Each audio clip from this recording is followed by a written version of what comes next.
Today's video with Frankie begins after I've done lunging and long range and groundwork with Frankie. And I'm just getting on him. And what you'll see is I have to stop him a lot, rebalance him, and then send him on, even in the slow walk. And then he gets it. And then he says, no, I'm going to grab the rein and go. No, don't go then. And then I send him on some more. And I'm making things a little more interesting for him. A lot more changes of bend and direction. I'm asking for more of a walk. This walk isn't terrible. It's a little slow, but it's not terrible.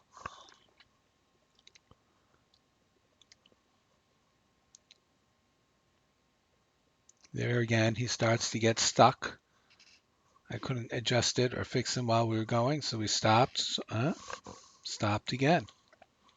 He's not allowed to go. He's not. Stop him again. He's not allowed to go badly, period. Either he stays soft and flexible and easy to the age, or he doesn't get to go. We have to stop until he does. So many people are so worried about making them go, making them go. They make them go badly, and that serves no end whatsoever.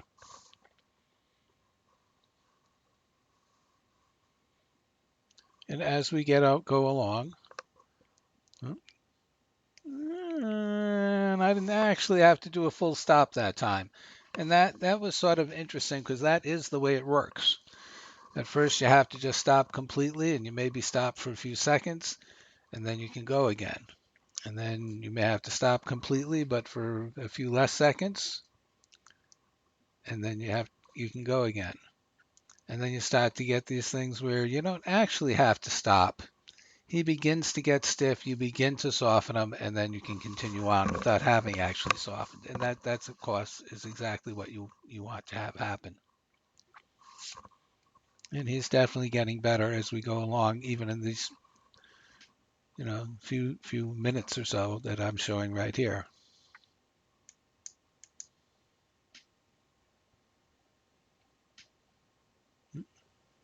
Can't go badly. Nope, can't go badly. Yes, that you can go. You can actually visually see him, actually see him soften, and that's why we continued on. And there you can see his head came up, he stiffened. Now he softens. See if we can get him to go, and then we can go on.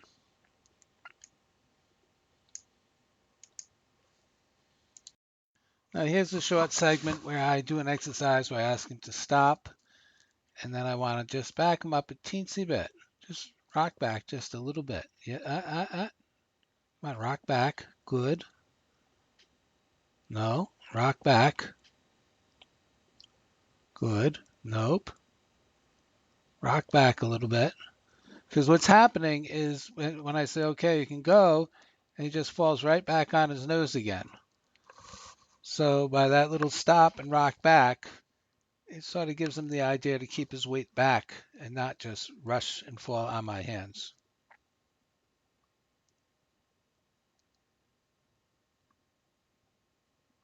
So this is, do that little circle. And he really has to think about what I'm asking him to do. That's why I do that little circle and the stop and rock back. He's thinking about it. He's trying to figure out what I want and how to do it. And of course, if you have a horse thinking about what you want and how to do it, you're going to win. I mean, you're going to end up fine. It's when they're not thinking about you that you get into trouble. There he does a very nice change of bend, staying soft, a little deep, a little behind. We don't care right now. The important thing is he's soft and he's not pulling and he's thinking. He's generally being a good boy, and now he's moving out away from the left leg. Oops, there he got a little stuck. We just work on through it.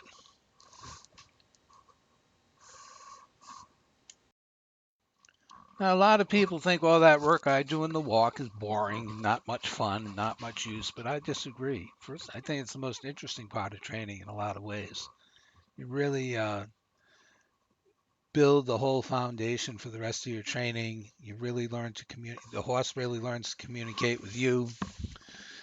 And they learn that I'm talking to them, that there's a point to why I'm asking them to do things. And then eventually, which really is not that long, we go into the trot. Uh, and now we want to get him to be as good in the trot as he was in the walk. And so, but we're building off of all the stuff we did in the walk. So you don't rush forward and grab my hands when I ask you to go from stop to walk. Don't rush forward and grab my hands when I ask you to go from walk to trot. And there you saw it worked. He just trotted off fine. Is the trot a little pokey? Yes, it is. But he's learning to go in balance. He's learning to trot softly in my hand. He's learning to bend in the trot. He's learning to move out to the circle instead of falling in around the circle in the trot. And he's being pretty good. Needs more energy, needs more length of stride. That'll come in time.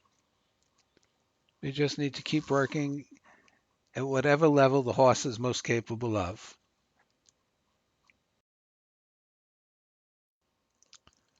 Now, one of the main issues with this horse, or root causes of the problems with this horse, is he is what's known as hollow on the right and stiff on the left. And that means that he doesn't want to take as much contact on the right rein as he does on the left rein. And that's why he would invert his bend and grab the left rein and fall in around corners.